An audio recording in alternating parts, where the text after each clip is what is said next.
क्या जादुई संरचना है। पूर्व स्वर्गीय मानव लोक विशेषज्ञ होने के नाते शिवाय का दृष्टिकोण अलग था। जहां अन्य लोग इस जादुई दृश्य को देखकर चकित थे, वहीं उन्होंने पहले ही इस महल के तैरने का कारण खोज लिया था। महल के ठीक नीचे एक चौक था। देखने में यह खाली लगता था, लेकिन यह चौक उतना सरल नहीं था जितना दिखता था। इसमें अनगिनत अद्भुत आकृतियां बनी हुई थीं, जिनके भीतर हल्की रोशनी टिमटिमा रही थी। महल के आधार को देखने पर उससे मिलती जुलती रेखाएं दिखाई दे रही थीं, जो हल्की हल्की चमक रही थीं। शिवाय ने आश्चर्य से अपनी जीभ चटकाई।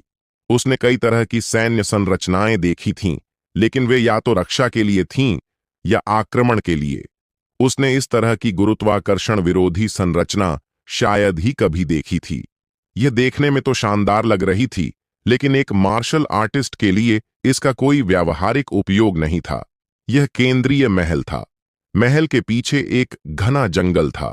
लोग जंगल में प्रवेश करते हुए दिखाई देते थे और उनकी आकृतियां पल भर में गायब हो जाती थीं। पहले हम रक्तबलि के लिए केंद्रीय महल चलते हैं, नील ने कहा। वह लगभग आधा राज परिवार का सदस्य था और वह वर्षा राज्य में किसी भी प्रकार की आपदा नहीं चाहता था। निहित स्वार्थ रखने वालों की भी यही भावना थी। सभी ने सहमति में सिर हिलाया। अगर सचमुच कोई रक्त झोंबी प्रकट हो जाता तो इससे किसी को कोई फायदा नहीं होता। वे सीढ़ियों से ऊपर चढ़े।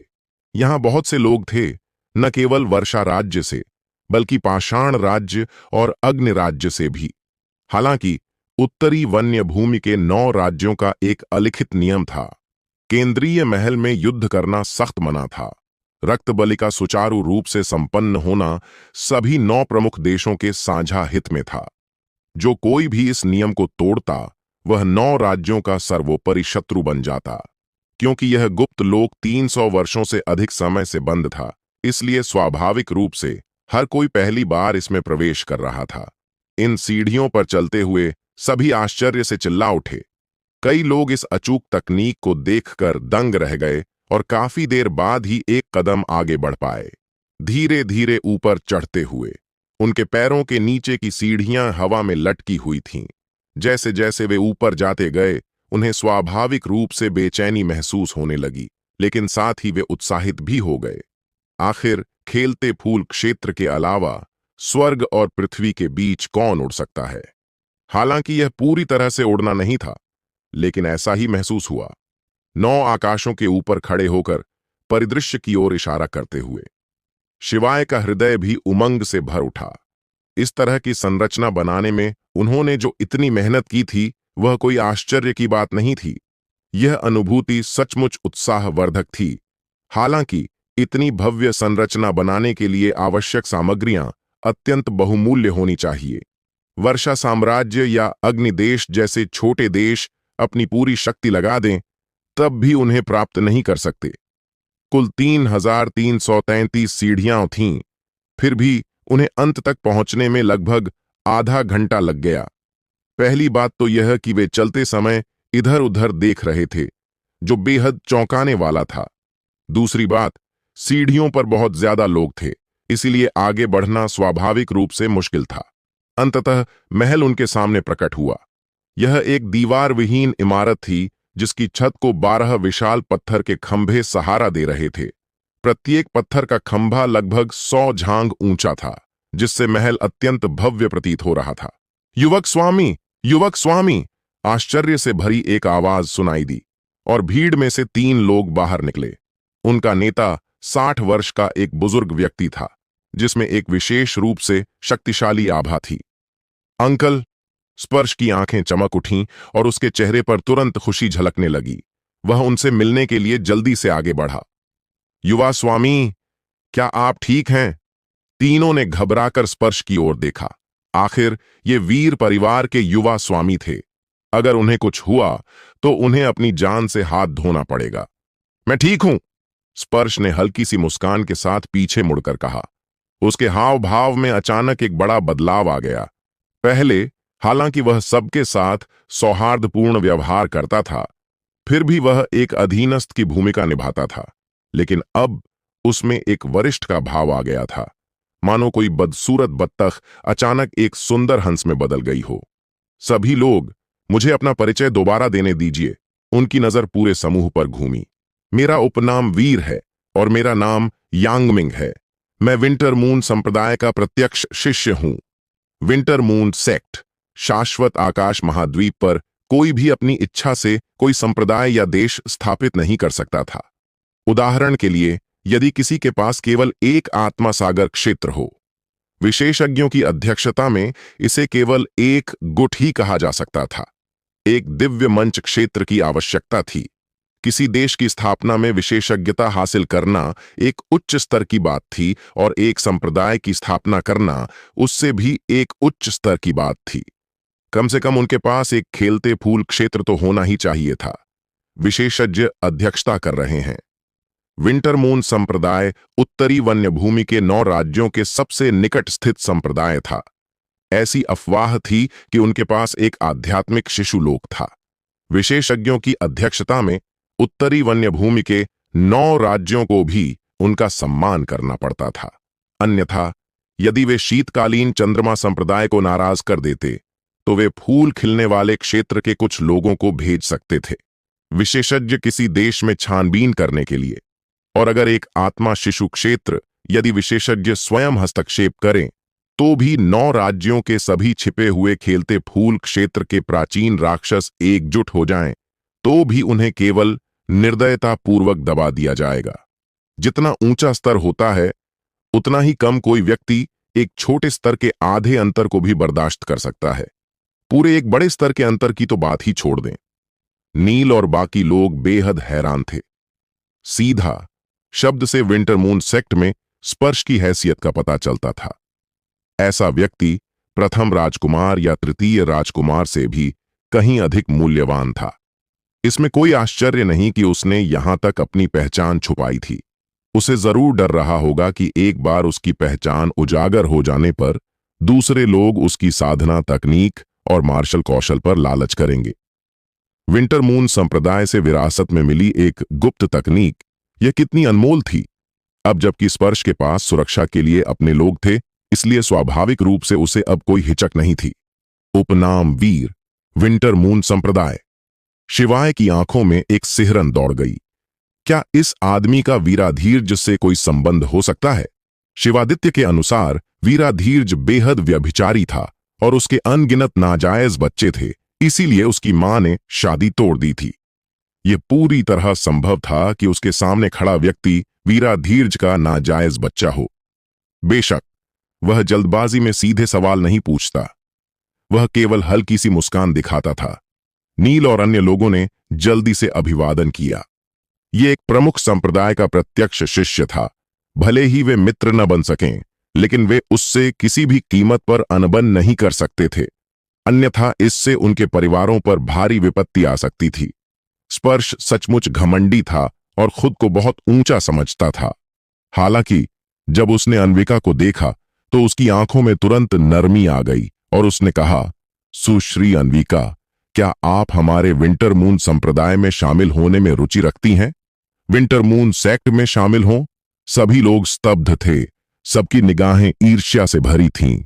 विंटर मून सेक्ट, ऐसे संप्रदाय में शामिल होने का मतलब था दिव्य मंच पर कदम रखने का, पुष्पों के खिलने के क्षेत्र में प्रवेश करने का, या यहां तक कि आध्यात्मिक शिशु क्षेत्र में प्रवेश करने का अवसर प्राप्त करना।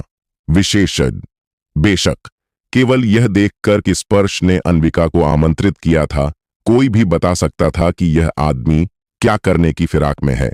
वास्तव में अन्विका शाही राजधानी की 2 सबसे खूबसूरत महिलाओं में से एक थी, जो किसी दिव्य देवी के समान सुंदर थी। इसलिए स्पर्श का उससे मोहित होना कोई आश्चर्य की बात नहीं थी। नहीं, अन्विका ने बिना सोचे समझे सीधे मना कर दिया। वह स्वाभाविक रूप से जानती थी कि स्पर्श के लिए उसकी सुंदरता ही सबसे महत्वपूर्ण थी, लेकिन भले ही दूसरा पक्ष वास्तव में उसकी योग्यता को महत्व देता हो, वह इससे सहमत नहीं होगी। सबसे पहले वह इस समय किस प्रकार की साधना तकनीक का अभ्यास कर रही थी? स्वर्ग स्तरीय। क्या विंटर मून संप्रदाय उसे स्वर्ग श्रेणी प्रदान करेगा? खेती करने की तकनीक। यह तो कहना ही नहीं कि उनके पास ऐसी कोई तकनीक थी भी या नहीं, और अगर थी भी तो उसे किसी बाहरी व्यक्ति को इतनी आसानी से बताना असंभव होगा। दूसरे, शिवाय का पालन करने का मतलब था औषधीय गोलियों की चिंता से पूरी तरह मुक्त हो जाना। वह व्यक्ति स्पष्ट रूप से पृथ्वी स्तर का कीमियागर बनने के बहुत करीब था। तीसरी और सबसे महत्वपूर्ण बात यह थी कि वह शिवाय को छोड़ना नहीं चाहती थी। तीसरा बिंदु ही बाकी सभी बातों पर भारी पड़ने के लिए काफी था। स्पर्श को पहले पूरा यकीन था कि अन्विका मान जाएगी। उसे उम्मीद नहीं थी कि वह इतनी आसानी से मना कर देगी, जिससे उसका चेहरा तुरंत असहज हो गया। उसने शिवाय की तरफ देखा। उसके होंठों के कोने पर एक ठंडी मुस्कान आ गई। इतनी दूर आने के बाद वह स्वाभाविक रूप से समझ गया था कि अन्विका शिवाय में दिलचस्पी रखती है। फिर वह पहले शिवाय को तब तक रौंदेगा जब तक वह पूरी तरह से बेकार न हो जाए। स्पर्श ने शिवाय की ओर देखा। उसके होंठों पर हल्की सी मुस्कान थी और उसने कहा, शिवाय, जो प्राचीन पुस्तक मैंने तुम्हें पहले उधार दी थी उसे अब मुझे लौटा देना चाहिए, है ना?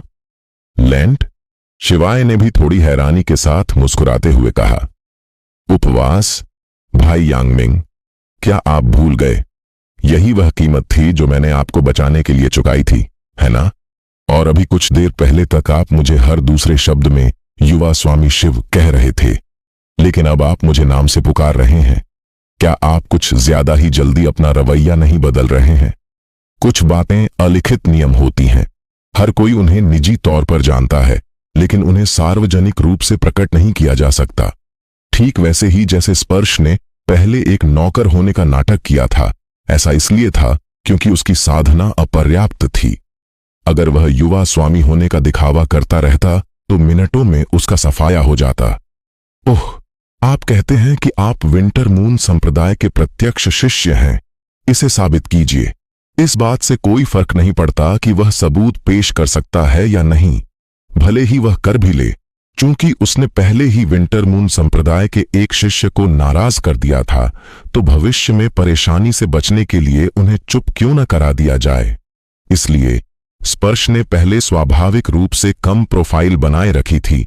यह बात सभी समझते थे, लेकिन शिवाय ने उसे सार्वजनिक रूप से बेनकाब कर दिया, जिससे स्पष्ट रूप से उसकी कोई प्रतिष्ठा को ठेस पहुंची।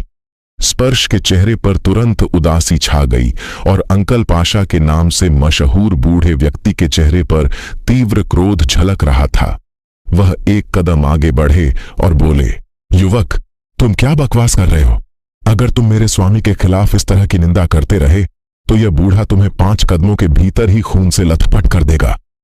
हे। स्पर्श ने हल्के से हाथ दबाते हुए कहा, अंकल पाशा, शिवाय तो इस युवा मालिक के साथ कंधे से कंधा मिलाकर चल चुका है। वो चाहे जो बकवास करे, लेकिन यह युवा मालिक हमारी पुरानी दोस्ती को नजरअंदाज नहीं कर सकता। जी हां युवा स्वामी जी, मैं आपका बहुत बड़ा प्रशंसक हूं, अंकल पाशा ने झुककर कहा। उनका चेहरा पूरी तरह से एक आज्ञाकारी नौकर जैसा लग रहा था। इस बूढ़े व्यक्ति के पास आध्यात्मिक सागर दायरे की साधना थी। इस छोटी दुनिया में वह एक शीर्ष स्तर का विशेषज्ञ था, और अगर वे बाहर होते तो जब तक वे विंटर मून सेक्ट के सदस्य के रूप में अपनी पहचान प्रकट करते, तब तक एक डिवाइन प्लेटफॉर्म दायरे का विशेषज्ञ भी उन्हें कुछ सम्मान देने के लिए बाध्य हो जाता। नील और बाकी लोग भौहें चढ़ा बैठे। यह बूढ़ा आदमी पूरी तरह से स्पर्श के इशारों पर चल रहा था। अगर स्पर्श ने शिवाय से निपटने पर अड़ियल रवैया अपनाया तो हालात बेहद खराब हो जाएंगे। यह स्पर्श सचमुच बेशर्म था। भले ही शिवाय ने उसे बचाया था, फिर भी वह न सिर्फ कृतघ्न था, बल्कि शिवाय के ही खिलाफ हथियार उठा रहा था। इस तरह से रिश्ते खराब नहीं करने चाहिए। वह एक आम खलनायक था। स्पर्श ने शिवाय की ओर फिर से देखा और शांत भाव से कहा, शिवाय, प्राचीन पुस्तक मुझे सौंप दो और हम फिर भी दोस्त बने रह सकते हैं, वरना।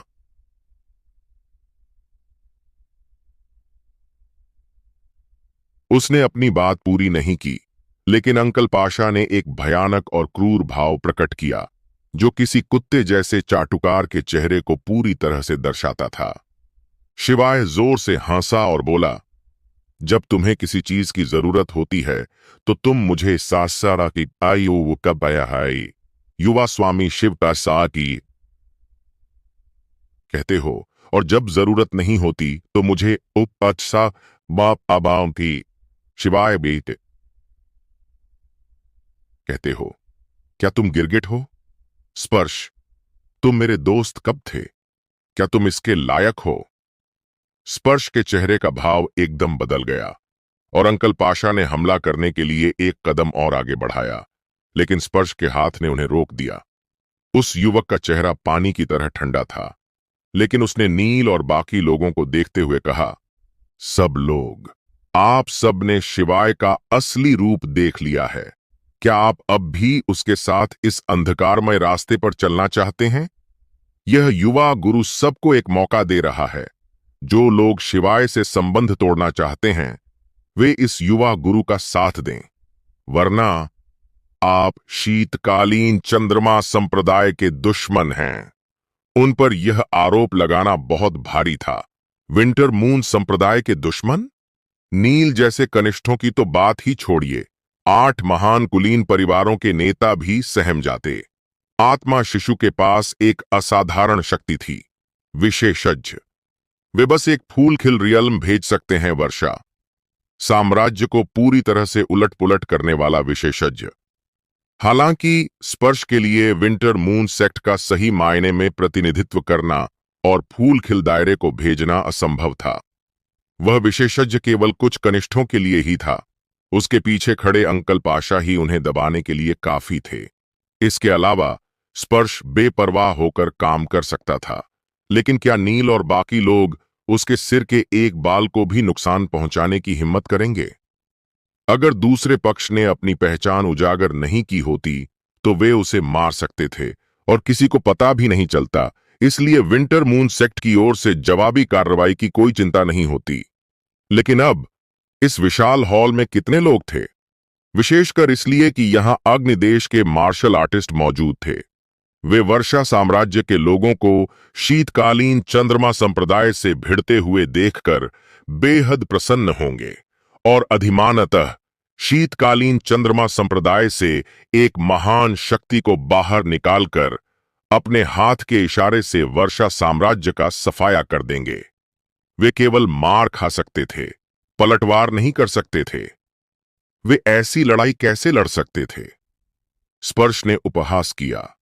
वह चाहता था कि शिवाय को सबके द्वारा त्यागे जाने का एहसास हो और फिर उसे शारीरिक रूप से इतना आघात पहुंचाए कि वह पूरी तरह से ध्वस्त हो जाए। नील और अन्य लोग हिचकिचा रहे थे, लेकिन जिन वूजी सबसे पहले शिवाय के साथ खड़े हुए, उनके चेहरे पर दृढ़ भाव थे। उसे शिवाय से एक बड़ा उपकार प्राप्त हुआ था, जिसकी वजह से वह जियांग फेयान के साथ रह सका। अगर वह अब शिवाय के साथ विश्वासघात करता है, तो क्या वह फिर भी मनुष्य कहलाएगा? कर्ण भावहीन चेहरे के साथ शिवाय के पास गया। वह अपने वचन का पक्का था और अपने वादे निभाता था। चूंकि उसने शिवाय का सेवक बनने की सहमति दी थी, इसलिए वह शिवाय को एक ही वार में मार गिराने तक किसी भी कीमत पर धोखा नहीं देगा। 2 लोगों के उदाहरण से प्रेरित होकर नील और अन्य लोग स्वाभाविक रूप से प्रभावित हुए। यह सोचकर कि वे भी उच्च पदस्थ व्यक्ति हैं, क्या स्पर्श सचमुच उन्हें मारने की हिम्मत करेगा? यह सोचकर वे सभी शिवाय के पक्ष में खड़े हो गए और स्पर्श को जरा भी सम्मान नहीं दिया। एक के बाद एक लोगों को शिवाय के पास आते देख स्पर्श का चेहरा और भी बदसूरत होता चला गया और उसकी आंखों से मानो आग निकल रही हो। क्या ये लोग अंधे थे? उनके पास प्रतिष्ठित विंटर मून संप्रदाय का एक शिष्य था, जिसकी कृपा पाने के लिए वे सीधे खड़े थे। फिर भी उन्होंने शिवाय की गोद में चिपकना चुना। दूसरा पक्ष वाकई थोड़ा अजीब था और उसमें जबरदस्त युद्ध शक्ति थी, लेकिन चाहे वह कितना भी शक्तिशाली क्यों न हो, वह अभी भी केवल ऊर्जा संग्रहण दायरे में ही था। वाह वाह वाह! स्पर्श शिवाय को अलग थलग और असहाय करना चाहता था, ताकि शिवाय उस पर हमला न कर सके, जिससे वह अपना आपा खो बैठेगा और मूर्ख बन जाएगा। ऐसे में शिवाय के प्रति अन्विका की अच्छी राय निश्चित रूप से गिर जाएगी। लेकिन अब मूर्खता का शिकार होने वाला व्यक्ति वह स्वयं ही निकला। वह इसे कैसे सहन कर सकता था? बांदी को मां बरसा बराता था। शिवाय, तुम इस युवा स्वामी की वस्तु सौंपने से इनकार करते हो, है ना? उसने कठोर स्वर में कहा। उसकी घातक मंशा चाकू की तरह तेज थी। गलत। वो तो तुम्हारी जान बचाने का पैसा था। अगर तुम चाहते हो कि मैं उसे तुम्हें सौंप दूं तो ठीक है, उसके बदले अपनी जान दे दो। शिवाय ने शांत भाव से कहा। एक पूर्व दिव्य क्षेत्र विशेषज्ञ होने के नाते उसका स्वाभिमान किसी से कम नहीं था, और इसके अलावा स्पर्श शीतकालीन चंद्रमा संप्रदाय का शिष्य था और संभवतः वीराधीरज का पुत्र था।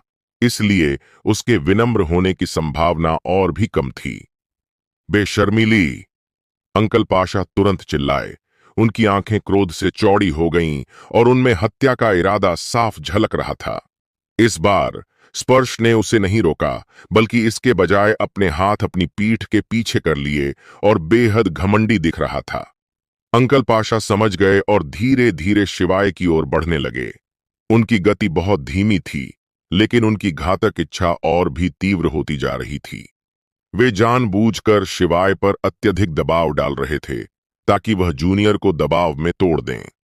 नील और बाकी लोग कुछ कदम पीछे हटने को मजबूर हो गए। हालांकि वे शिवाय के पक्ष में थे, लेकिन उनकी दोस्ती उस स्तर तक नहीं पहुंची थी कि वे आध्यात्मिक सागर दायरे के किसी योद्धा से लड़ें। शिवाय के विशेषज्ञ, वह तो आत्महत्या होगी। शिवाय का ऐसा करने का भी कोई इरादा नहीं था। उसने पहले ही एक तेज बादल ताबीज तैयार कर रखा था, और वह उसे पहनकर महत्वपूर्ण क्षण में भाग जाएगा। आह! जब चारों ओर तनाव चरम पर था, तभी अचानक नीचे से चीखों की एक श्रृंखला सुनाई दी। एक काली परछाई भीड़ में घुस आई। धमाका, धमाका, धमाका! आसपास के लोग तिनकों की तरह हिल गए और कटे हुए अंग और खून चारों ओर उड़ने लगे। गजानन की आकृति प्रकट हुई। वह अब भी 3 कांसे के ताबूत घसीट रहा था, लेकिन तीनों लाश सैनिक प्रकट हो चुके थे और इस समय वे अंधाधुंध हत्याएं कर रहे थे। शिवाय और स्पर्श के अलावा गजानन के बारे में किसी को कुछ नहीं पता था। उसे हब पैलेस में अंधाधुंध हत्याएं करते देख सब लोग स्तब्ध और क्रोधित थे। यह लड़का उत्तरी जंगल के 9 राज्यों के सामान्य कानूनों का उल्लंघन करने और यहां खुलेआम लोगों को मारने की हिम्मत करता है। इसके अलावा वह स्पष्ट रूप से बदला नहीं लेना चाहता था, क्योंकि वे तीनों लाश सैनिक अंधाधुंध हत्याएं कर रहे थे। वे जिसे भी देखते थे उसे मार डालते थे और उसे खा जाते थे, जो भयावह और घृणित दोनों था। ये भूतिया चीजें क्या हैं? शिवाय जितना ज्ञानी हर कोई नहीं था। 3 ऐसी चीजों को देखकर, जो स्पष्ट रूप से मृत शरीर होने चाहिए थे, वे अभी भी इतनी भूख से उछल कूद कर रही थीं। सब लोग अचंभित रह गए, मानो उनका विश्व दृष्टिकोण ढहने वाला हो। क्या यह ब्लड ज़ॉम्बी हो सकता है? किसी ने कांपती हुई आवाज में पूछा। ब्लड ज़ॉम्बी यहां पहले से ही एक किंवदंती था, इसलिए अगर वह सचमुच प्रकट होता तो यह स्वाभाविक ही होता। ये शब्द सुनते ही कई लोग बुरी तरह डर गए। वर्षों पहले जब एक रक्त झोंबी प्रकट हुआ, तो उसने उत्तरी जंगल के 9 राज्यों को लगभग नष्ट कर दिया था। अंत में 9 फूल खिलने वाले राज्य बचे। विशेषज्ञों को उस रक्त झोंबी को दबाने और मारने के लिए एकजुट होकर खुद को बलिदान करने के लिए मजबूर होना पड़ा। इसमें फूल खिल रिल्म लगा विशेषज्ञ इसे मारने के लिए अपनी जान कुर्बान कर रहे हैं। ऐसी जिंदगी जीने के लिए उनमें क्या योग्यता थी? नहीं, यह सही नहीं है। लेकिन किसी ने तुरंत कुछ गड़बड़ महसूस की। सबसे शक्तिशाली राक्षस केवल आध्यात्मिक सागर दायरे में है। यह ब्लड ज़ॉम्बी नहीं है। जी हां, यह केवल आध्यात्मिक सागर दायरे में ही है। और भी लोगों को इन 3 शव सैनिकों की शक्ति का एहसास हुआ। एक आध्यात्मिक सागर दायरे में है, एक ऊर्जा प्रवाह दायरे में है और एक ऊर्जा संग्रहण दायरे में है। डरने की बात नहीं। भीड़ धीरे धीरे शांत हो गई। हालांकि लोग आते जाते रहे, फिर भी आध्यात्मिक सागर रियल्म में कम से कम 1 दर्जन लोग मौजूद थे। यहां विशेषज्ञ मौजूद हैं। क्या वे 10 लोगों के मुकाबले एक व्यक्ति से मुकाबला नहीं कर सकते थे? जब अंकल पाशा को पता चला कि लाश सैनिकों से डरने की कोई जरूरत नहीं है, तो वे भी शांत हो गए। उन्होंने शिवाय पर फिर से निगाहें जमाईं। होठों पर ठंडी सी मुस्कान लिए कहा, जूनियर, आज्ञाकारी होकर मेरे स्वामी के सामने घुटने टेक दो और दया की भीख मांगो। तब शायद मैं तुम्हारे लिए विनती करूं और तुम्हारी जान बख्श दूं। अरे, एक तरफ तो तुम्हें चमचा बनना अच्छा लगता है, लेकिन इतना घमंड करना, मुझे सच में समझ नहीं आता कि तुम्हें यह श्रेष्ठता का भाव कहां से मिलता है। शिवाय ने सिर हिलाया। मैं इसे बस एक कृतघ्न दुष्ट को बचाने के रूप में ही मानूंगा। बेशर्म! अंकल पाशा क्रोधित हो गए। उन्होंने अंततः शिवाय से खिलवाड़ करना बंद करने और उससे घातक प्रहार करने का निर्णय लिया। Bang bang bang bang! लेकिन तीनों लाश सैनिक आगे बढ़ गए। उनका नेतृत्व उस आत्मा सागर क्षेत्र ने किया। चांदी के कवचधारी शव, वे पूरी तरह से अजेय थे। गजानन कांसे के ताबूत को घसीटते हुए पीछे पीछे चल रहा था। किसी को नहीं पता था कि वह इतनी भारी वस्तु को क्यों ढोने पर अड़ा हुआ था। हा हा हा, देखते हैं इस बार तुम कहां तक भाग सकते हो। गजानन ने शिवाय को गुस्से से घूरते हुए कहा। यह नील और बाकी लोग ठंडे पसीने से तरबतर हो रहे थे। उन्हें लग रहा था कि शिवाय मुसीबत को न्योता देने में बहुत माहिर था। देखो, उसने तो अभी तक एक भी आध्यात्मिक सागर दायरे का सामना नहीं किया था, विशेषज्ञ, और अब एक और आ गया। गजानन ने अंकल पाशा की ओर देखा और ठंडे स्वर में कहा, दफा हो जाओ। अंकल पाशा क्रोध से कांप रहे थे। एक मामूली 5वीं स्तर की ऊर्जा प्रवाह साधना करने वाला उन्हें भगा देने की हिम्मत कैसे कर सकता है? उसे यह आत्मविश्वास कहां से मिला? उन्होंने ठंडी सांस लेते हुए कहा, जूनियर, तुम मर चुके हो। वूश! सिल्वर आर्मर्ड शव ने तेजी से प्रकट होकर अंकल पाशा पर पंजा मारा। हल्की सी दुर्गंध फैल गई। लाश का जहर, अंकल पाशा ने हैरानी से कहा। विंटरमून संप्रदाय के शिष्य होने के नाते उनका ज्ञान और अनुभव स्वाभाविक रूप से आम आदमी से कहीं अधिक था। जी हां, मेरे चांदी के कवच वाले शव में 4थे दर्जे का शव विष है। अगर तुम इसके संपर्क में आओगे तो मैं गारंटी देता हूं कि तुम्हारी पूरी तरह से मौत हो जाएगी। गजानन हंसा। जूनियर, मेरी तुमसे कोई दुश्मनी नहीं है, फिर हमें जानलेवा लड़ाई क्यों लड़नी चाहिए? अंकल पाशा ने लगातार कई बार हमला किया, लेकिन यह देखकर उन्हें गहरा झटका लगा कि सिल्वर आर्मर्ड शव का बचाव अभेद्य था। वह जब चाहे उस पर वार कर सकते थे, लेकिन वह न तो बच पाता था और न ही पीछे हटता था, और उसकी मुद्रा माउंट ताई की तरह स्थिर थी। उसके कदम भी नहीं डगमगाते थे। इससे उनका हौसला पस्त हो गया और वे सुलह करने के बारे में सोचने लगे। यह बच्चा मेरा है। गजानन ने शिवाय की ओर इशारा किया। उसकी आंखों में उलझन और जिज्ञासा भरी हुई थी। वह जानना चाहता था कि शिवाय को हजार शव संप्रदाय की इतनी गहरी समझ कैसे थी। हम दुष्ट विधर्मी, हर किसी को उन्हें दंडित करने का अधिकार है। आध्यात्मिक सागर दायरे में कई और विशेषज्ञ प्रकट हुए। सभी असंतुष्ट दिख रहे थे। वे सभी 9 राज्यों के लोग थे, और अब अचानक एक बाहरी व्यक्ति प्रकट हुआ और उनके वंशजों के खिलाफ नरसंहार शुरू कर दिया। वे इसे कैसे बर्दाश्त कर सकते थे? इन पर नियंत्रण रखने वाले व्यक्ति को मार डालो और ये राक्षस निश्चित रूप से अपने आप नष्ट हो जाएंगे, आध्यात्मिक सागर दायरे के एक व्यक्ति ने कहा। विशेषज्ञ ने कहा, सहमत। बाकी सबने भी सहमति जताई। गजानन जोर से हंसा और बोला, गलत, तुम सब मरने वाले हो और मेरे लाश सैनिकों का भोजन बनने वाले हो। मारो मारो मारो, हमला करो। कई आत्मा सागर क्षेत्र विशेषज्ञ एक साथ कूद पड़े और गजानन की ओर दौड़ पड़े। यह बच्चा ऊर्जा प्रवाह क्षेत्र की केवल 5वीं परत पर था। भला वह आत्मा सागर क्षेत्र के लोगों का मुकाबला कैसे कर सकता था? विशेषज्ञ, वो तो एक ही झटके में काम तमाम कर देते। गुरु की मृत्यु होते ही ये लाशें भी स्वाभाविक रूप से खत्म हो जाती। कितना मूर्ख है! हा हा हा, क्या तुम्हें लगता है कि मैं बेवकूफ हूं? गजानन ने व्यंग्य किया। वह तेजी से आगे बढ़ा और सचमुच कांसे के ताबूतों में से एक में घुस गया। आधा खुला ताबूत का ढक्कन तुरंत एक कुरकुरी आवाज के साथ बंद हो गया। बेवकूफ! कई आत्मा सागर क्षेत्र विशेषज्ञों ने उपहास उड़ाया। क्या उसे लगता है कि वह ताबूत में छिपकर किसी आपदा से बच सकता है? यह तो मजाक है। जब तक वे ताबूत पर प्रहार करेंगे, बल के तीव्र उतार चढ़ाव से गजानन आसानी से टुकड़े टुकड़े हो जाएगा। मर जाओ! एक आत्मा सागर क्षेत्र विशेषज्ञ ने हमला किया, हाथ बढ़ाकर उसे थप्पड़ मारा। शिवाय का हृदय भयभीत हो गया और उसने हड़बड़ी में चिल्लाकर कहा, नहीं! बहुत देर हो चुकी थी। आत्मा सागर क्षेत्र विशेषज्ञ का दाहिना हाथ पहले ही कांसे के ताबूत पर प्रहार कर चुका था। वास्तव में अगर शिवाय पहले ही चिल्ला चुका होता तो उसका क्या फायदा होता? ऊर्जा संग्रहण दायरे के एक कनिष्ठ व्यक्ति की परवाह कौन करेगा? तभी कांसे के ताबूत पर बनी नसों की आकृतियां चमकने लगीं। स्याही की तरह गहरे काले रंग में एक विचित्र प्रतीक का रूप धारण कर लिया। यह एक अक्षर जैसा दिखता था, फिर भी एक पैटर्न जैसा भी, जिसे पहचानना बिल्कुल असंभव था। काली रोशनी तेजी से बढ़ी और यह प्रतीक बाहर निकला, जो उस आत्मा सागर क्षेत्र की छाती में समा गया। अविश्वसनीय रूप से तेज गति में विशेषज्ञ। वह आत्मा सागर क्षेत्र विशेषज्ञ अचंभित होकर पीछे मुड़ा। उसके चेहरे पर अविश्वास का भाव था।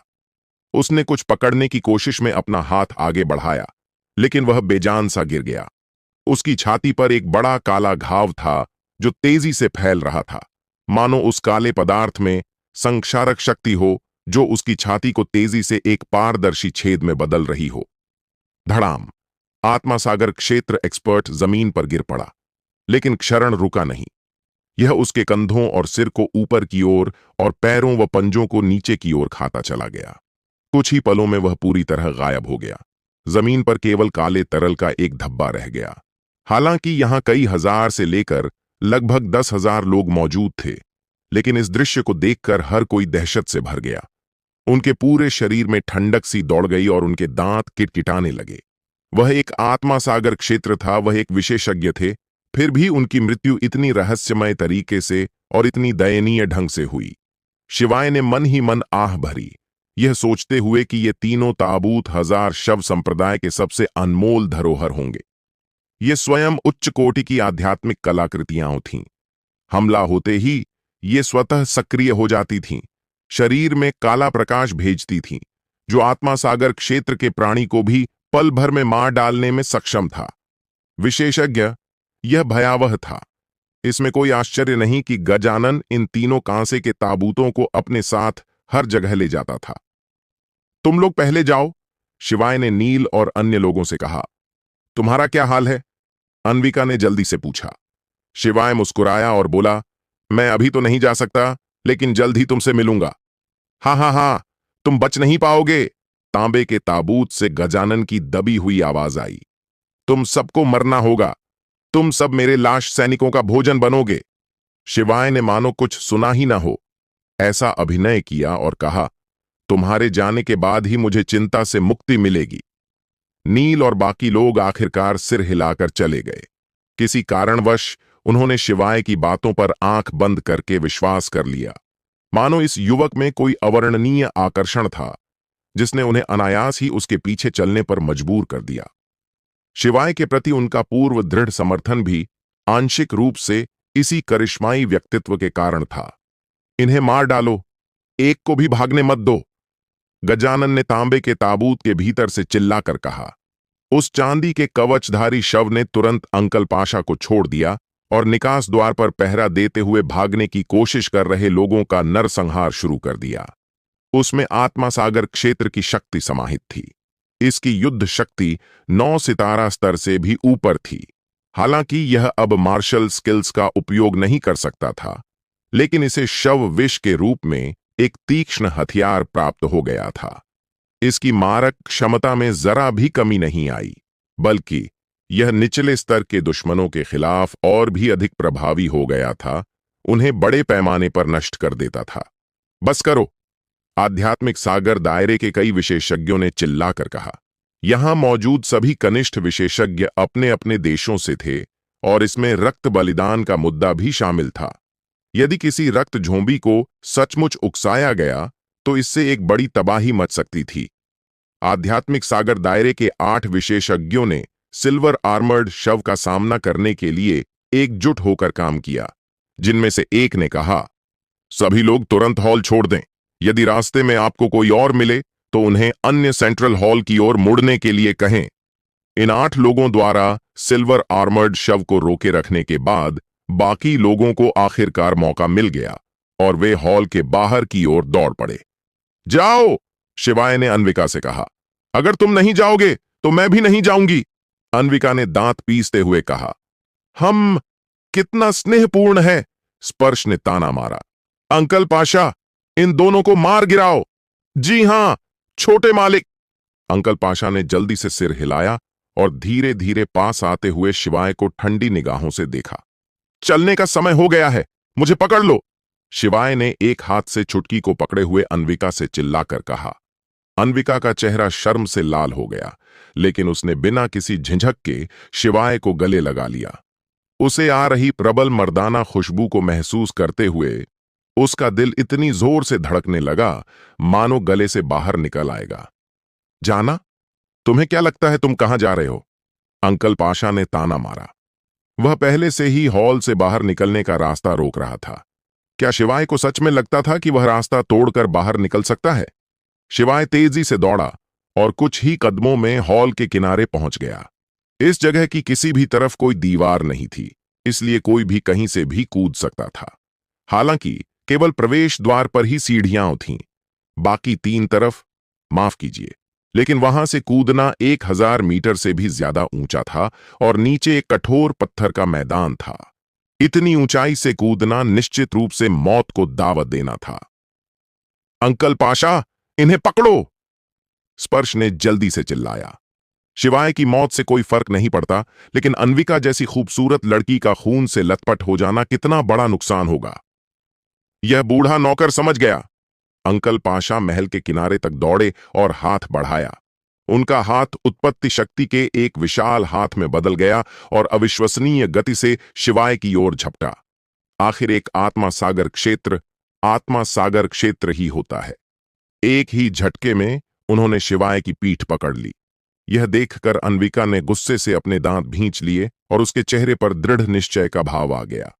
शिवाय ने यह देखा और तुरंत कहा, कोई भी लापरवाही भरा काम मत करो। लेकिन अन्विका ने ऐसा दिखाया मानो उसने कुछ सुना ही ना हो।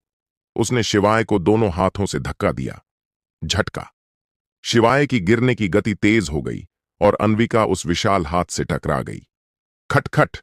उसकी लंबी तलवार म्यान से बाहर निकली और उसने मूल शक्ति के उस विशाल हाथ पर वार किया, लेकिन शक्ति का अंतर बहुत अधिक था।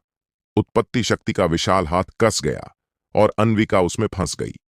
हालांकि इस थोड़े से विलंब में शिवाय उत्पत्ति शक्ति के हाथ की पहुंच की सीमा को पार कर चुका था, जिससे अंकल पाशा को अन्विका को वापस खींचना पड़ा।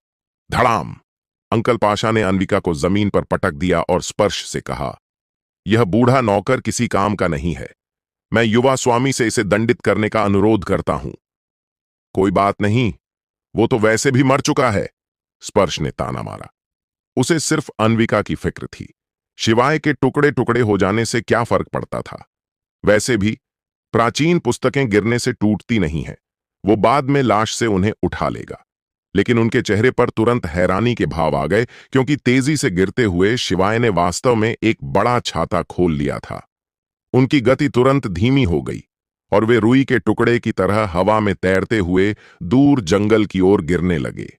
अब भले ही अंकल पाशा तुरंत महल से निकलकर शिवाय का पीछा करने लगे, लेकिन लंबे रास्ते से लौटते पहुंचते तब तक शिवाय जंगल में पहुंच चुका होगा। यह एक प्राकृतिक बाधा थी। ऐसे में वे शिवाय को कैसे ढूंढ पाते? धिक्कार है, वह दहाड़ा। लेकिन जब उसकी नजर अन्विका पर पड़ी तो उसके होंठों के कोनों पर एक ठंडी मुस्कान आ गई। इस बंधक को अपने हाथ में लेकर उसे शिवाय के हमेशा के लिए छिप जाने का डर नहीं था।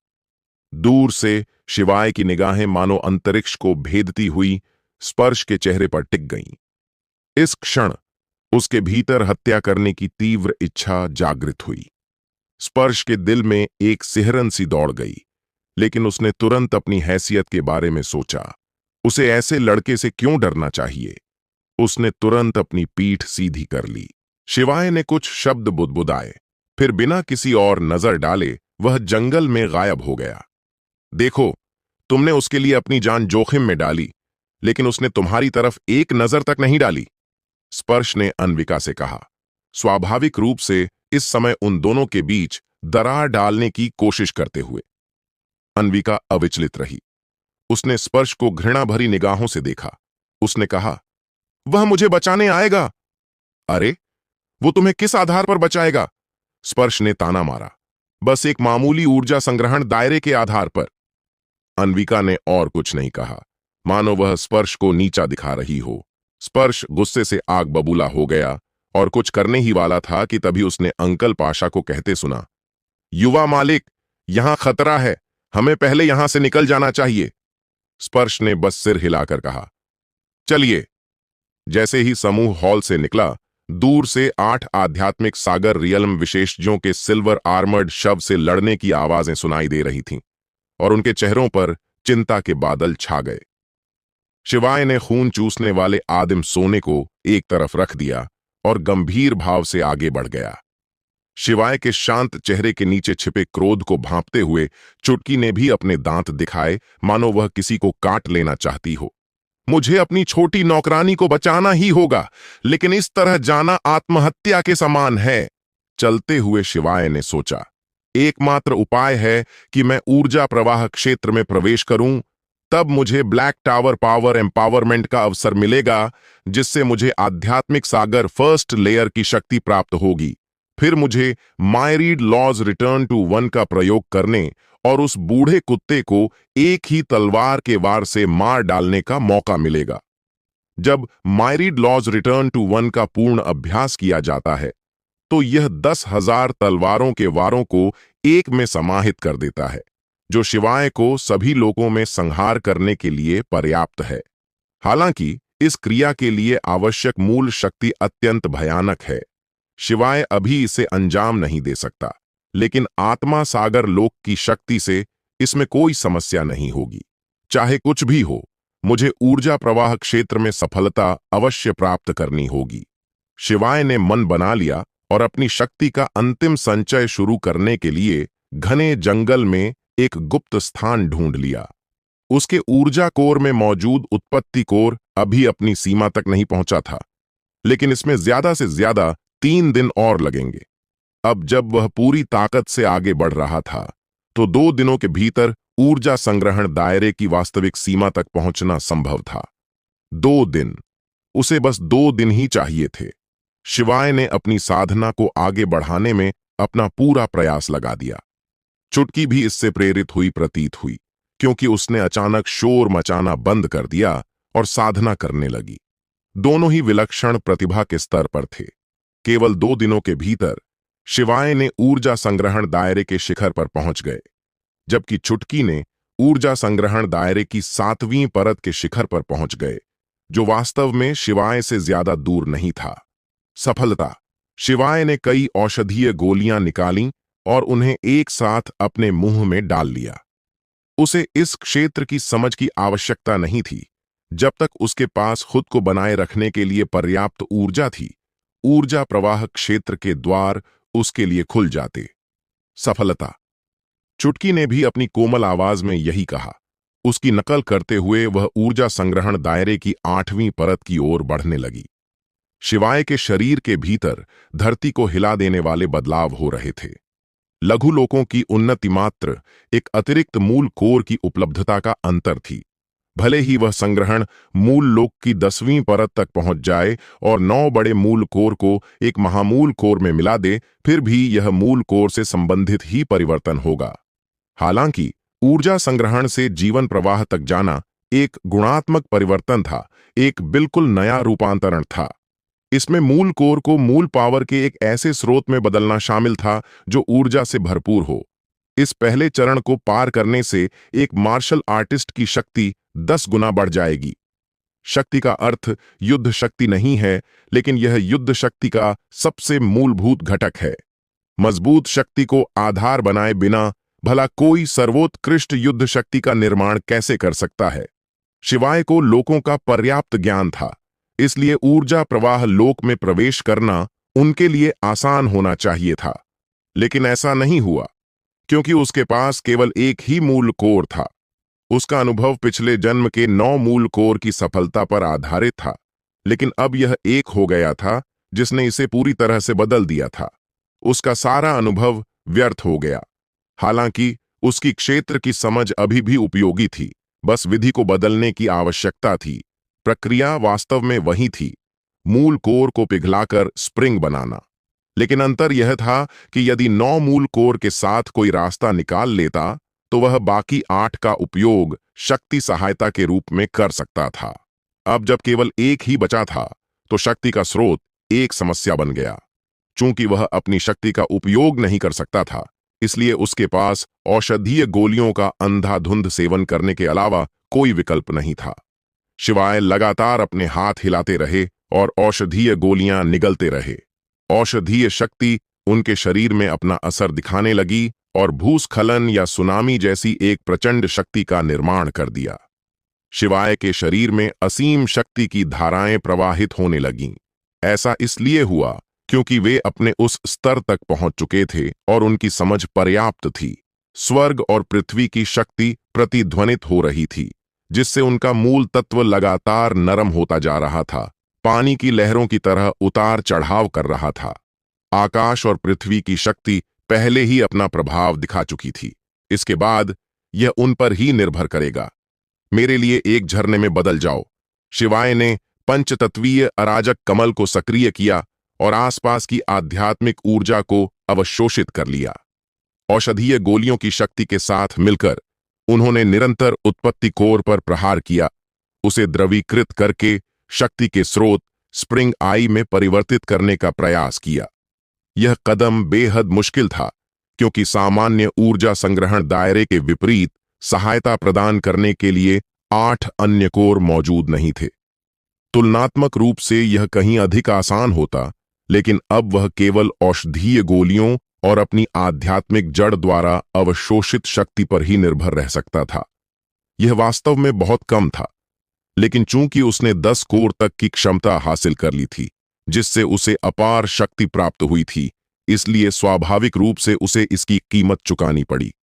श्वास, श्वास, श्वास। शिवाय ने न केवल औषधीय गोलियां खाईं, बल्कि 4 रूपांतरण गोलियां भी निकालीं, जिनका उपयोग सामान्यतः ऊर्जा प्रवाह क्षेत्र में साधना बढ़ाने के लिए किया जाता है, ताकि सुपर मूल कोर को तरल रूप में बदलकर झरने में बदलने के लिए आवश्यक भयानक ऊर्जा प्रदान की जा सके। अन्य लोगों के मूल कोर धीरे धीरे झरनों में परिवर्तित हो जाते हैं।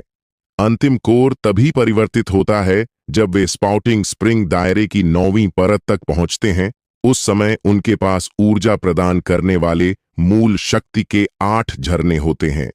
उस अवस्था में उन्हें वास्तव में केवल दायरे की समझ की आवश्यकता होती है।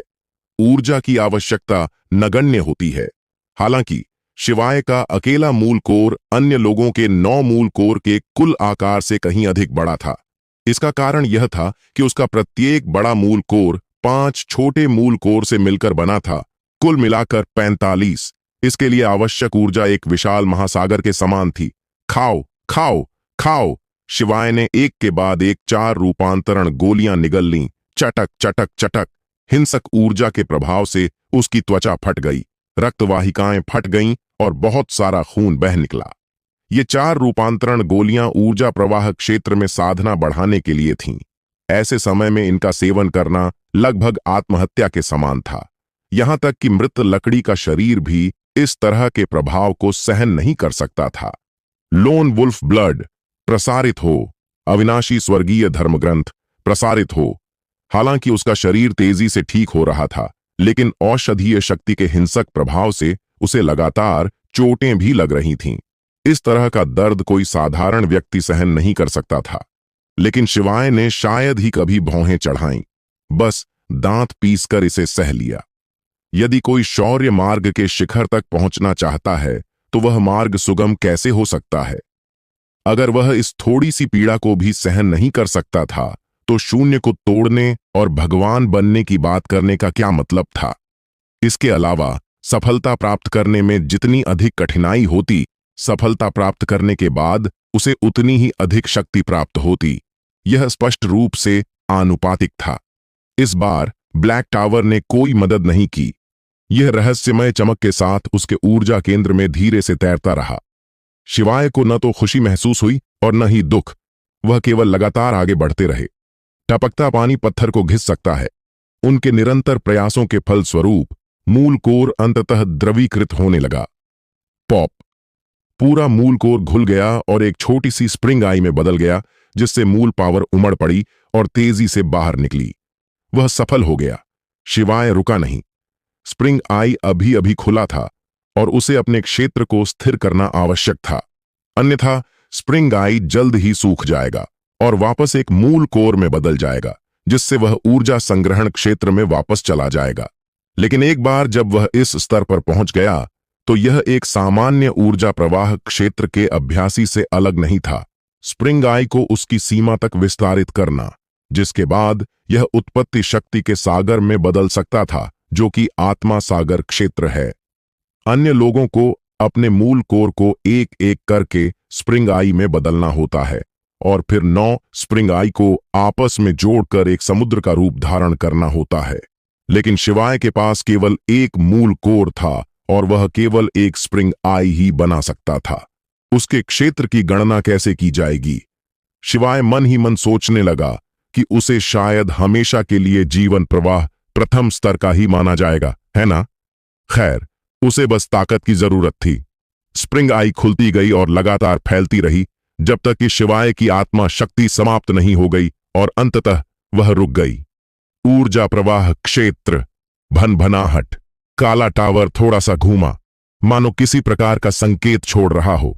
टावर के बाहरी भाग पर अनगिनत आकृतियां चमक उठीं, जो प्राचीन लिपि का रूप ले रही थीं।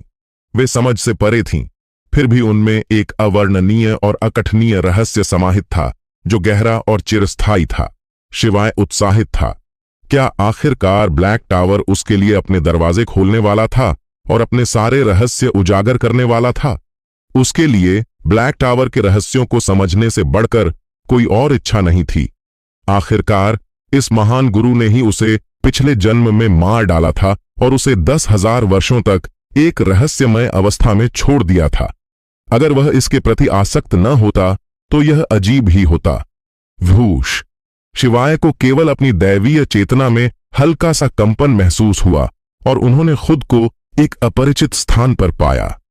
यह जगह देखने में खेत जैसी लग रही थी, क्योंकि जमीन पर मिट्टी के टुकड़े तो थे, लेकिन कहीं भी पौधे नहीं उग रहे थे, जिससे यह जगह बेहद बंजर दिख रही थी। आसमान बहुत ऊंचा था, लेकिन न तो सूरज था और न ही बादल, जो किसी रहस्यमयी लोक के आसमान जैसा लग रहा था। यह जगह कहाँ थी? वह अचानक यहां कैसे पहुंच गया? शिवाय चकित रह गया। उसने अपना हाथ उठाया और अपने चेहरे को छुआ। उसे वह अविश्वसनीय रूप से वास्तविक लगा। दूसरे शब्दों में कहें तो वह इस समय दिव्य चेतना की अवस्था में नहीं थे। यह कैसे संभव हुआ? शिवाय थोड़ा अचंभित था। क्या उसे अचानक ब्लैक टावर ने यहां पहुंचा दिया था? क्या ब्लैक टावर में टेलीपोर्टेशन की सुविधा थी? वेंग, एक छोटा काला टावर शिवाय के सामने ऊपर नीचे तैरता हुआ दिखाई दिया। The black tower. शिवाय भावुक हुए बिना नहीं रह सके। 10,000 साल पहले ब्लैक टावर को देखने के बाद यह दूसरी बार था जब उन्होंने इसे अपनी आंखों से देखा था, जिससे उन्हें ऐसा महसूस हुआ मानो उन्होंने 2 जन्म जी लिए हों। गलत। मैं वह काला टावर नहीं हूं जिसे तुमने 10,000 साल पहले देखा था, बल्कि मैं काले टावर की कलाकृति आत्मा हूं। ऐसा प्रतीत होता था मानो यह छोटा टावर शिवाय के अंतर्मन के विचारों को सुन सकता हो। यह वास्तव में धीरे से हिल गया और एक दिव्य विचार सीधे शिवाय के चेतना सागर में भेज दिया। क्या? शिवाय चौंक गया और उसने पूछा, तुम एक कलाकृति आत्मा हो? तो मैं कहां हूं? स्वाभाविक रूप से आप ब्लैक टावर के अंदर हैं, छोटे टावर ने कहा। शिवाय थोड़ा असमंजस में था और बोला, ब्लैक टावर मेरे एनर्जी कोर में है, फिर भी मैं ब्लैक टावर के अंदर हूं। यह कैसे संभव है? अपने एनर्जी कोर को फिर से देखो, छोटे टावर ने कहा। शिवाय ने अपने एनर्जी कोर का आंतरिक निरीक्षण किया तो पाया कि वह पूरी तरह से खाली था। ब्लैक टावर अब वहां नहीं था। चूंकि तुम ब्लैक टावर के अंदरूनी हिस्से में प्रवेश कर चुके हो, इसलिए टावर स्वाभाविक रूप से तुम्हारी मूल दुनिया में है, छोटे टावर ने उदासीनता से कहा। वास्तव में उसका स्वर सपाट और भावहीन था। छुटकी! शिवाय घबरा गया। उसने देखा था कि काला टावर कितना विशाल था और उसमें कितनी अपार शक्ति थी। प्रकाश की एक ही चमक ने उसके पिछले जन्म के स्वर्गीय मानव रूप को मृत्यु के घाट उतार दिया था। चुटकी ठीक उसके बगल में ध्यान कर रही थी। क्या वह भी कुचलकर मर जाएगी? अगर वह कुचली भी नहीं जाती तो भी उस छोटी बच्ची के उग्र स्वभाव के कारण वह निश्चित रूप से झपट्टा मारेगी और काटना शुरू कर देगी, और इसके परिणाम उतने ही अकल्पनीय होंगे। निश्चिंत रहें। ब्लैक टावर में प्रवेश करने के बाद टावर स्वयं समुद्र में एक बूंद की तरह हो जाएगा, धूल के एक कण के समान। कोई भी अंतर नहीं बता पाएगा। छोटे टावर ने उसी निर्जीव स्वर में कहा। शिवाय ने आखिरकार राहत की सांस ली, फिर अपना माथा पीटते हुए बड़बड़ाया। अचानक एक कलाकृति आत्मा मुझसे बात करने के लिए प्रकट क्यों हो गई, और मुझे इसमें जरा भी अजीब नहीं लग रहा है। रुको, तुम कह रहे हो कि मैं ब्लैक टावर के अंदर हूं? शिवाय को अचानक एहसास हुआ। हां, छोटे टावर ने शांत भाव से कहा। शिवाय का मुंह खुला रह गया। यह कैसे संभव है? जब काला टावर धूल के कण में बदल सकता है और उसमें एक कलाकृति आत्मा है, तो यह एक आध्यात्मिक कलाकृति होनी चाहिए। फिर इसके द्वारा निर्मित स्थान एक अंतरिक्ष वलय की तरह होना चाहिए। यह जीवित प्राणियों को कैसे धारण कर सकता है? यहां का स्थान अपने आप में एक अलग ही दुनिया है, तो इसमें स्वाभाविक रूप से जीवित प्राणी समा सकते हैं। इसमें अजीब क्या है? छोटे टावर ने उदासीनता से कहा। शिवाय चकित रह गया और फिर उसके चेहरे पर तीव्र आनंद का भाव प्रकट हुआ। ब्लैक टावर में जीवित प्राणी रह सकते थे और वह खुद को धूल के कण में बदल सकता था। इसका क्या मतलब था? इसका मतलब था कि वह खतरे का सामना करते ही ब्लैक टावर में प्रवेश कर सकता था, ठीक वैसे ही जैसे गजान तांबे के ताबूत के अंदर छिप सकता था। अंतर यह था कि ब्लैक टावर का आंतरिक स्थान अनगिनत गुना बड़ा था और यह खुद को असीम रूप से छोटा कर सकता था, जिससे दुश्मनों को पता ही नहीं चलता था कि क्या हुआ है। वे मान लेते थे कि उसने बस अंतरिक्ष में टेलीपोर्टेशन का इस्तेमाल किया है। एक दिव्य वस्तु, यह निश्चित रूप से एक दिव्य वस्तु थी। उसने कभी ऐसे स्थानिक पात्र के बारे में नहीं सुना था जो न केवल जीवित प्राणियों को धारण कर सके बल्कि अपना आकार भी बदल सके। इसके अलावा उसने अभी भी अपनी अंतरिक्ष अंगूठी पहनी हुई थी। यह जानना आवश्यक है कि स्थानिक पात्रों को एक के ऊपर एक नहीं रखा जा सकता। एक स्थानिक पात्र को दूसरे के अंदर नहीं रखा जा सकता। फिर भी अब वह अपनी अंतरिक्ष अंगूठी पहने हुए ब्लैक टावर के अंदर था। इसका मतलब था कि दोनों को एक के ऊपर एक रखा जा सकता था। क्या मैं दूसरों को भी ला सकता हूं? शिवाय ने पूछा। तुम कर सकते हो। कैसे? छोटे टावर ने शिवाय को एक दिव्य संदेश भेजा, जिसमें उन्हें सिखाया गया कि वे मनुष्यों और जीवित प्राणियों सहित अन्य चीजों को काले टावर में कैसे ला सकते हैं। मुख्य शर्त यह थी कि जीवित प्राणियों में प्रतिरोध का कोई विचार नहीं होना चाहिए, अन्यथा उन्हें पहले बेहोश करना होगा। शिवाय की आकृति अचानक प्रकट हुई और वह बाहर जंगल में आ गया। चुटकी चारों ओर खाली निगाहों से देख रही थी। शिवाय को प्रकट होते देख वह तुरंत उसके पास दौड़ी और बोली, न्यू, तुम्हें अभी क्यों नहीं ढूंढ पाई? शिवाय मुस्कुराया और बोला, मैं तुम्हें कहीं ले जा रहा हूं, विरोध मत करना। ओह! चुटकी ने सिर हिलाया, मानो समझ गई हो, लेकिन पूरी तरह नहीं। शिवाय ने चुटकी को पकड़ लिया और छोटे टावर द्वारा अभी अभी प्रसारित दिव्य विचार का अनुसरण करते हुए एक विचार शिव के साथ वह और चुटकी काले टावर के अंदर प्रकट हुए। वाह! चुटकी ने आश्चर्य का भाव दिखाया और खुद को रोक नहीं पाई। बाहें फैलाकर इस विशाल संसार में दौड़ने लगी। दौड़ते हुए वह हंस रही थी और बेहद खुश नजर आ रही थी। क्या तुम बता सकते हो कि इस छोटी बच्ची में कुछ अजीब है? शिवाय ने छोटे टावर से पूछा। छोटा टावर थोड़ा सा कांप उठा, मानो अपना सिर हिला रहा हो। मुझे बहुत नुकसान पहुंचा है और अब मेरे पास मेरी कोई भी पुरानी यादें नहीं बची हैं। क्या? शिवाय चौंक उठा। ब्लैक टावर के एक हल्के से कंपन ने उसके पूर्व दिव्य क्षेत्र विशेषज्ञ स्वरूप को राख में बदल दिया था। फिर भी एक दिव्य कलाकृति इतनी बुरी तरह क्षतिग्रस्त हो गई थी कि उसकी यादें भी मिट गई थीं। तो फिर यह किसने किया? मुझे अस्पष्ट सी अनुभूति है कि मेरा अस्तित्व कई लोगों के लालच को भड़काएगा, इसलिए जब तक आप पूर्ण शक्ति प्राप्त नहीं कर लेते, तब तक आपको मेरा रहस्य कभी प्रकट नहीं करना चाहिए। छोटे टावर ने उदासीनता से कहा। शिवाय ने सिर हिलाया। ब्लैक टावर की बात तो छोड़ ही दीजिए। अविनाशी दिव्य ग्रंथ ही अत्यंत महत्वपूर्ण था। वह एक भी रहस्य उजागर नहीं करेगा, चाहे इसके लिए उसे अपनी जान ही क्यों न देनी पड़े। लेकिन क्या सचमुच आपको ब्लैक टावर कहा जाता है? उसने पूछा। छोटा टावर थोड़ा सा कांप उठा। मैं अपनी सारी यादें खो चुका हूं। मैं अपना नाम भी भूल गया हूं। शिवाय को बेहद निराशा हुई। उसने सोचा था कि जीवन प्रवाह क्षेत्र में प्रवेश करने के बाद वह ब्लैक टावर के रहस्य जान पाएगा। उसे यह उम्मीद नहीं थी कि एक पोर्टेबल महल मिलने के अलावा और कोई बदलाव नहीं होगा। बेशक यह किला शून्य को तोड़ने वाले क्षेत्र को भी नष्ट करने के लिए काफी था। विशेषज्ञ की आंखें ईर्ष्या से लाल हो जाती हैं। वह इसे किसी भी कीमत पर प्राप्त करने के लिए उत्सुक है। काली मीनार में कुल 9 मंजिलें हैं।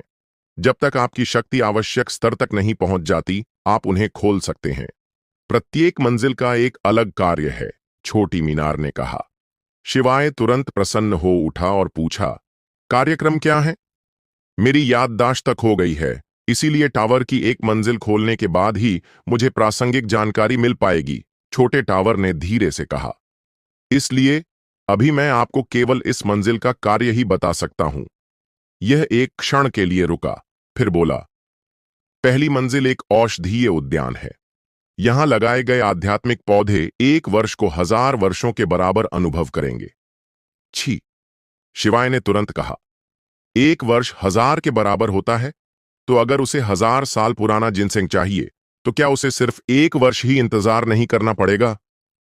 मुझे धुंधली सी याद है कि एक निश्चित मंजिल खोलने के बाद और अधिक गति प्राप्त करना संभव है, छोटे टावर ने आगे कहा। शिवाय लगभग उछल पड़ा। कीमियागरों को 2 मुख्य समस्याओं का सामना करना पड़ता था। सबसे पहले रसायन शास्त्र का स्तर। आप किसी पृथ्वी स्तर के रसायन शास्त्री से स्वर्ग स्तर के रसायन शास्त्री को परिष्कृत करने की अपेक्षा नहीं कर सकते। औषधीय गोली। दूसरा, सामग्री। यहां तक कि सबसे अच्छा रसोइया भी चावल के बिना खाना नहीं बना सकता, और एक स्वर्ग श्रेणी का रसायनज्ञ भी हवा से पीली श्रेणी की औषधीय गोली नहीं बना सकता। और औषधीय गोली का रैंक जितना ऊंचा होता है, आध्यात्मिक पौधों की आवश्यकताएं भी उतनी ही अधिक होती हैं। इनमें अक्सर सैकड़ों या हजारों वर्ष लगते हैं, और कुछ उच्च कोटि के आध्यात्मिक पौधों को तो 10,000 वर्ष की आयु तक की आवश्यकता होती है। दुनिया में आध्यात्मिक पौधों की संख्या सीमित थी। पीढ़ियों तक कटाई के बाद क्या वास्तव में इतने सारे पौधे बचे थे जिनकी उम्र 1000 या 10,000 साल हो? 100 वर्ष की आयु वाले भी दुर्लभ थे। लेकिन ब्लैक टावर इस समस्या को आसानी से हल कर सकता था। यहां एक आध्यात्मिक पौधा लगाने से 1 वर्ष का लाभ बाहर के 1000 वर्षों के बराबर हो जाता था, और एक निश्चित तल खोलने के बाद तो और भी अधिक त्वरण संभव था। आसमान को चुनौती देने वाला एक परम दिव्य कृति। यह तो केवल ब्लैक टावर के पहले स्तर का कार्य था,